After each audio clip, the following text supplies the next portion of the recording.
In this video, I'd like to go through the 2013 question on acid-base pH and indicators. There's a half question there in question 11. It's kind of snuck in there. It just doesn't take up much of the page at all. Part B of question 11. The last question on the paper, the one where there's 3 parts, you do 2 parts. So on the 2021 paper, those 3 parts will be let's say part C will not include this material, which is called the option. So it'll be on any other material that can come up as a half question. But in this case here, part B anyway, looking at the first parts, just a bit of theory. Define a base according to Arrhenius's theory. So that is, a base is one that dissociates in water to give OH minus ions. So that's the answer for that one. And in terms of a Bronsted-Lowry theory then, that would be a proton acceptor. So a base is a proton acceptor. And then part 1 is the conjugate acid and the conjugate base of HPO4 2-. So for this one, I'm just gonna type this one out, or write this one out. So just we're on 2013, and we're looking at question 11, and it's part B. And the first one, part A, was just the theory.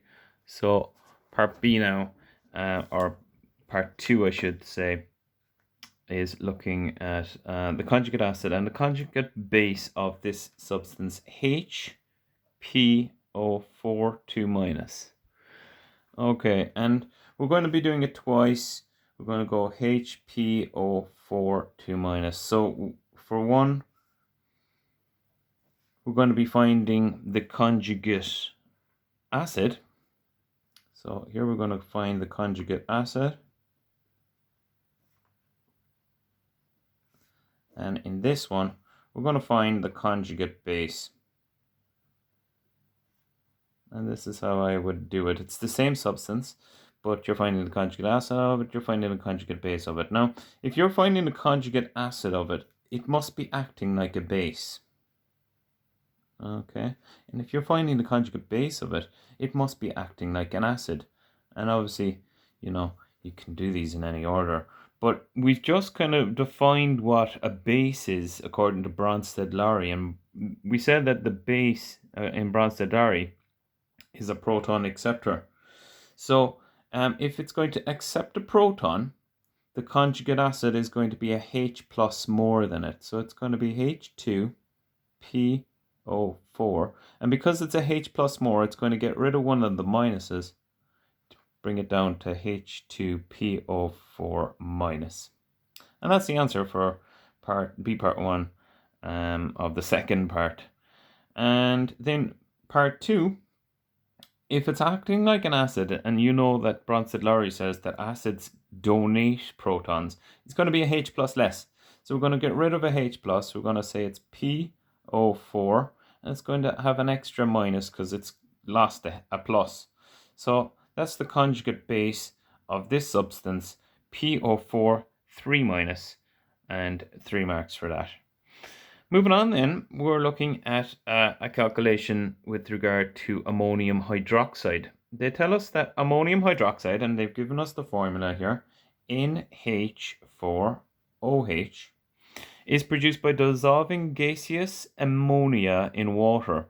And they just say, calculate the pH of ammonium hydroxide solution that contains 7 grams of ammonium hydroxide per liter. Okay, so we know that it has 7 grams per liter. Now, we don't like grams per liter. We much prefer moles per liter. So to find the moles per liter from the grams per liter, we're going to have to find out the MR of this, the molecular mass. Nitrogen is 14, hydrogen is 1, and we've got 4 of them. Oxygen is 16, and another hydrogen. And we'll add all these up. We've got 14 and 1 is 18, and 1 is 19, and 16 gives us 35 as the MR of this substance here.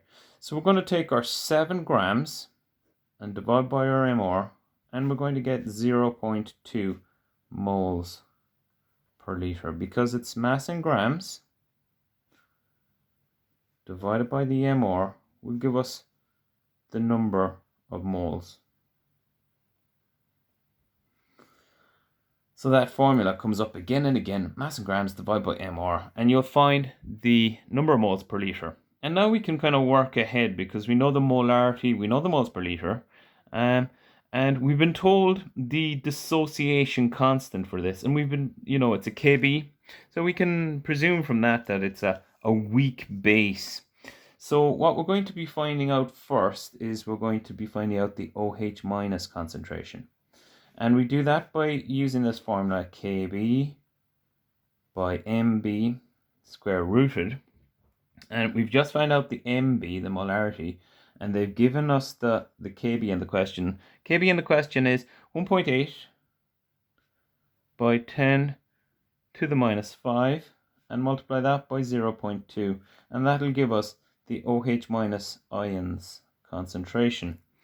So filling those values in, 1.8 by 10 to the minus 5 multiplied by 0.2 and then square root that answer, we get 0.001897366 as the OH minus concentration. Now, that's not what we're looking for. We're looking for the pH. So we're going to have to fill this into the pH formula. Now, because we're dealing with OH, we're going to be finding the POH. So it's the same formula, just that instead of H plus, we have OH minus. So we're going to fill that value as the OH minus ions concentration. We're going to fill that in here. So that will give us minus log to the base 10 of this 0.001897366, and you might have the benefit of being able to keep that on your calculator that I haven't yet figured out. 897366, and we get a value of 2.72 as the POH. The last thing that we need to do then is that we need to say, right, we're looking for the pH. This is the POH.